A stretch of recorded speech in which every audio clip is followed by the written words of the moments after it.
Welcome back to New Rockstars, I'm Erik Voss, and this video is sponsored by IMAX. Doctor Strange in the Multiverse of Madness released a new poster highlighting that this film was filmed for IMAX, which I'm super excited for. I woke up super early when tickets went on sale to make sure I got an IMAX ticket because you know when we watch this movie, the best parts of it are gonna be in the edges of the frame. I know I sound crazy, but I am the kind of guy who goes to art museums and just admires the edges of the frames and the frames themselves sometimes. Like, who cares if the Mona Lisa is smiling or not? Look at her hands, look at her hands! This new IMAX created for Doctor Strange in the Multiverse of Madness has a beautiful design to it that I just really have to break down, because the reality is that Doctor Strange in the Multiverse of Madness was shot with IMAX cameras. The entire film is finished with a 1.90 aspect ratio exclusively for IMAX. The artwork contains visual elements pulled from the world of the film. So let's analyze this poster to see what we can see and compare it with the recent promo imagery with characters and weapons popping out of the frame, proving just how important it'll be to see this movie in the IMAX aspect ratio. So on each of the 4 letters of IMAX, IMAX, is an interesting texture that matches the carvings on the back wall of what I and other fans have speculated to be the Darkhold Temple on Wundagore Mountain, the place in Marvel lore where Chthon drafted the Darkhold, and where in this movie a major set piece is going to take place with Wanda, Wang, America Chavez, and at least 2 of those demonic beasts that I've speculated might be Chthon's Ngarai minions. Specifically on that A is a circular starburst pattern that not only appears in the back wall of that setting, but also appears behind the Scarlet Witch in ink on that page in the Darkhold book in episode 9 of WandaVision. It's your destiny to destroy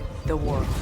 It's almost like Chthon, or whoever drafted that page in particular, drew this doodle as a kind of fever dream premonition of what they foresaw in the destiny of the Scarlet Witch for her to return to this particular spot and for that particular carving atop that particular altar, an altar adorned with the same horned head sigil that covers the Darkhold book cover. And we're judging the book by the cover here, folks, because it could all mean that it needs to be in this particular spot where Wanda will say the magic words that, in that forecast read by Agatha Harkness, will destroy this world, this universe, but in doing so, transform it to the way it ought to be, one with mutants in it. One of the crazier new shots from the promo footage shows Wanda getting entombed in a mirror dimension prism, but unlike other mirror dimensions that we've seen in the MCU, this one has broken mirror shard spikes poking up around her, almost like the breaking of reality made the mirror dimension an even more dangerous pocket dimension to occupy. And we should be reminded of the mirror dimension Grand Canyon battle in Spider-Man No Way Home, when Strange's cloak of levitation tugged Peter Parker's foot to try to pull him apart from that Machina di Cadavis through an endless array of sling ring portals. But in that tug of war, the sides of the mirror dimension got sandwiched together until the whole thing completely obliterated into pieces. I don't think that was supposed to happen, and it caused the mirror dimension to get so messed up that even Doctor Strange couldn't calculate the geometry of it. It's also not clear if the mirror dimension was ever put back into proper order after that. Now in that battle, you'll remember Strange controlled the mirror dimension initially by using his Eye of Agamotto, the new one in this movie. There was an easy to miss shot of that eye necklace opening and glowing golden, as it does in close-ups of this new footage showing individual glowing particles orbiting around something, meaning that this eye will have new functions in this movie. So I think now that the mirror dimension is a permanently fractured realm, like if you imagine this was designed for sorcerers to be able to get lost or to lose each other in a kind of hall of mirrors of their own creation, essentially now someone has fired a machine gun into that hall of mirrors, making it a nightmare maze of broken glass. Kind of like what happens in your kitchen when you're a little kid and you drop your favorite Tom and Jerry's Welch's collectible glass on the ground and it shatters.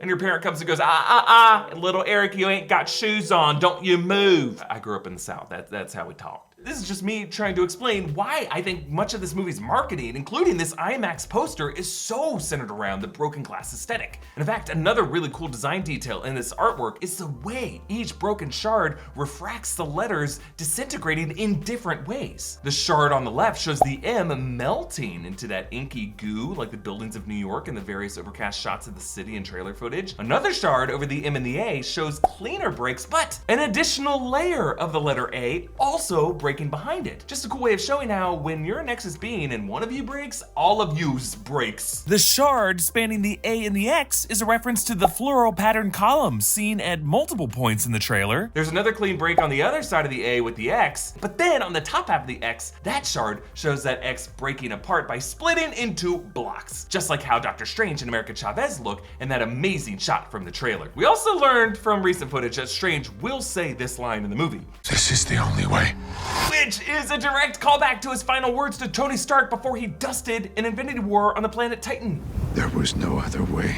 So So whatever violations to natural law Doctor Strange committed in the past that got him into this mess, like what he did in Infinity War and Endgame, the Doctor is gonna have to break the universe even more to fix it. And I can't wait to see him do it, especially seeing him do this in IMAX. Because if you're not experiencing it in IMAX, you're not seeing the whole picture, folks. And IMAX sound is gonna be the best way to experience Danny Elfman's score. Like, I don't know if you saw footage from him rocking out at Coachella, but hearing the themes of this movie, along with Sam Raimi's imagery, shot with IMAX cameras, it's just gonna be a mind-blowing experience. I can't wait for it. So be sure to click the link in the description to get your IMAX Multiverse of Madness tickets opening May 6th. Follow me on Instagram and Twitter at EA Voss, follow New Rockstars, subscribe to New Rockstars for more analysis of everything you love. Thanks for watching, bye.